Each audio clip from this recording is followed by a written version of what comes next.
Hello అండి. Welcome back to our channel. నేను మీ అశ్విని.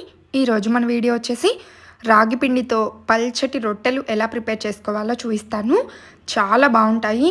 హెల్తీగా, టేస్టీగా ఇంట్లో వాళ్ళందరికీ అప్పటికప్పుడు ఇలా రాగి రొట్టెలు చేసి పెట్టండి. చాలా ఇష్టంగా తింటారు. ఇదే ప్రాసెస్లో చేశారంటే మీకు కూడా చాలా పర్ఫెక్ట్గా వస్తాయి. ఇక ఈ రాగి రొట్టెల కోసం ముందుగా అయితే ఒక మిక్సింగ్ బౌల్ తీసుకొని అందులో 2 కప్పుల దాకా రాగి పిండి తీసుకుంటున్నాను. కేవలం ఈ రాగి రొట్టెల్ని రాగి పిండితోనే చేస్తామండి. ఇంకే పిండి అవసరం లేదు.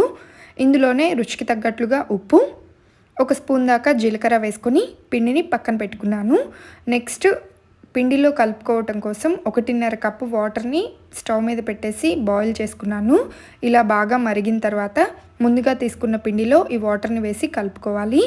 ముందుగా అయితే ఉప్పు, జీలకర్ర పిండిలో ఇలా కలిసిన తర్వాత మరిగించుకున్న నీళ్ళని కూడా ఈ పిండిలో కొంచెం కొంచెంగా వేసుకుంటూ కలుపుకోండి. మొత్తం 1.5 కప్పు నీళ్లు మరిగించుకున్నాను, కానీ నాకు మొత్తం వాటర్ అయితే పట్టలేదు. 1.25 కప్పు నీళ్లు పట్టాయి 2 కప్పుల రాగి పిండికి. సో ఒకేసారి మొత్తం వేసుకోకుండా కొంచెం కొంచెంగా వాటర్ వేసుకుంటూ కలుపుకొని, పిండి బాగా వేడిగా ఉంటుంది కాబట్టి వేడి నీళ్ళు వేసుకొని కలుపుకుంటున్నాం కాబట్టి చేయి పెట్టకుండా స్పూన్తో కలుపుకోండి ముందు. తర్వాత మొత్తం బాగా కలిసిన తర్వాత స్పూన్ తీసేసి వీడియోలో చూపించిన విధంగా పిండిని ఇలా ఒకే దగ్గరికి తెచ్చుకొని కాస్త గట్టిగా ప్రెస్ చేసి మూత పెట్టేసి పక్కన పెట్టేసుకోండి. పిండి అంతా చల్లారేంత వరకు. నీళ్లు వేసిన వెంటనే చల్లారింది కదా అని చెప్పి చేయి పెట్టి కలిపారంటే చేయి కాలుతుంది.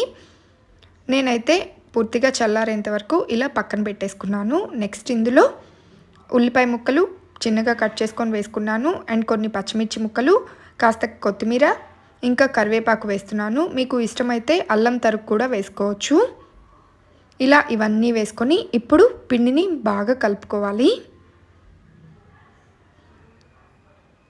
ఇప్పుడు ఈ ముక్కలన్నీ పిండిలో బాగా కలిసేంత వరకు కలుపుకొని పిండిని ముద్దలాగా తీసుకోండి. ఒకవేళ పిండి కొంచెం లూజ్ అయినట్లయితే పొడి పిండి, రాగి పిండే వేసుకోవచ్చు సరిపడినంత. ఇక ఈ విధంగా పిండిని అయితే ముద్దలాగా తడుపుకోవాలి. మరీ గట్టిగా అవసరం లేదు, కొంచెం సాఫ్ట్ ముద్దలాగే తడుపుకొని దీన్ని ఇప్పుడు పక్కన పెట్టేసుకుందాము. దీంతో ఇక రాగి రొట్టెలు చేసుకోవచ్చు. చాలా పలచగా వస్తాయి. ఇలా వేడి నీళ్ళు వేసి కలిపాం కాబట్టి పిండిని బాగా జిగురుగా ఉంటుంది.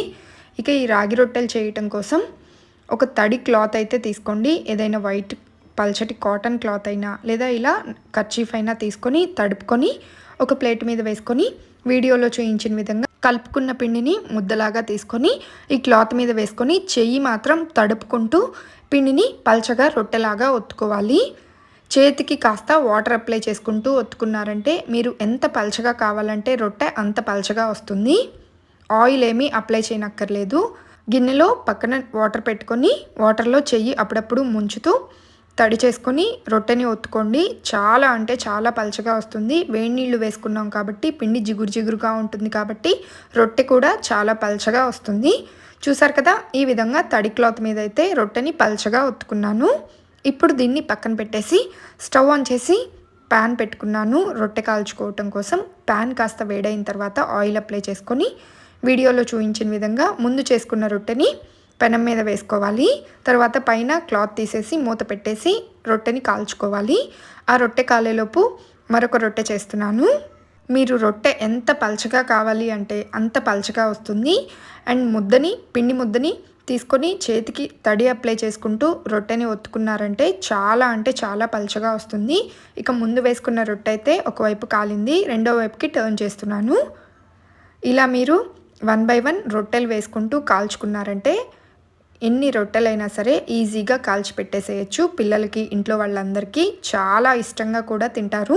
చాలా రుచిగా కూడా ఉంటాయి. వీటికి సైడ్ డిష్గా పప్పు, నాన్ వెజ్ కర్రీ లేదా రోటి పచ్చడి లేదా ఆవకాయ ఏవైనా సరే చాలా బాగుంటాయి. ఇలా రొట్టెలు 2 వైపులకి టర్న్ చేసుకుంటూ కాల్చుకున్న తర్వాత ఒక ప్లేట్లోకి తీసుకొని మరొక రొట్టెని వేసుకున్నాను పెనం మీద. అండ్ ప్రతి రొట్టె మీరు క్లాత్ మీద ఒత్తుకునే ముందు క్లాత్ని తడి చేసుకొని పిండేసి రొట్టెని ఒత్తుకోండి. అప్పుడు మీకు క్లాత్కి రొట్టె అతుక్కోకుండా ఈజీగా వచ్చేస్తుంది. చూసారు కదా, ఇలా 1 by 1 రొట్టెలను అయితే కాల్చుకొని వేడివేడిగా ఒక ప్లేట్లోకి తీసుకున్నాను. వీటికి కాంబినేషన్గా ఆవకాయ అయితే తీసుకున్నాను. చాలా అంటే చాలా బాగుందండి టేస్ట్. అండ్ ఈ రాగి రొట్టెలు చాలా పల్చగా కూడా వచ్చాయి, ఎక్కడ బ్రేక్ అవ్వకుండా. ఒక్కసారి మీరు కూడా ట్రై చేయండి. పిల్లలకు చాలా హెల్దీగా టేస్టీగా ఇలా చేసి పెట్టారంటే ఇష్టంగా కూడా తింటారు. స్నాక్స్ బాక్స్లో కూడా పెట్టివ్వచ్చు. ఈవినింగ్ టైంలో ఇలా 1-2 రొట్టెలు కాల్చి రోజు పెట్టండి. పిల్లలు చాలా బలంగా తయారవుతారు. ఇంట్లో వాళ్ళందరూ కూడా ఇష్టంగా తింటారు. ఈ రాగి రొట్టెలు మీకు నచ్చితే లైక్ చేసి షేర్ చేయండి. ఇలాంటి మరెన్నో రెసిపీస్ కోసం వెంటనే నా ఛానల్ని సబ్స్క్రైబ్ చేసుకోండి. Thank you for watch it friends. Bye.